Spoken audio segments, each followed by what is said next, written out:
Nii, täna on 1. august. Vaatame siis, kuidas minu okrad kasvavad.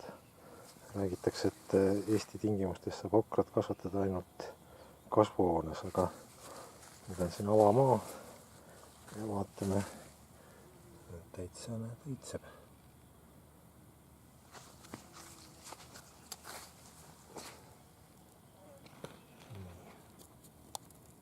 Teeme õitsemast tulemas.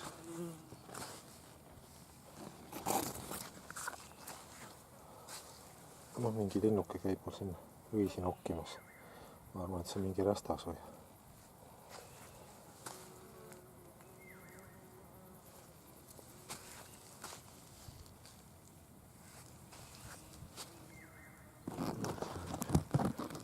Okrapunn küljes.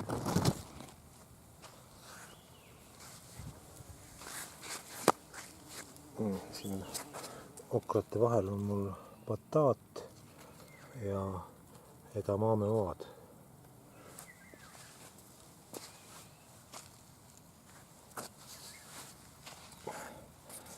Kui me siin neid okrakaune vaatame, siis siin on üks okrakaun ja siit ma olen ära võtnud 1, 2, 3, 4, 5, 6 kauna. 6 kauna olen juba ära võtnud. Ja siit otsast ei tule hulk õisi.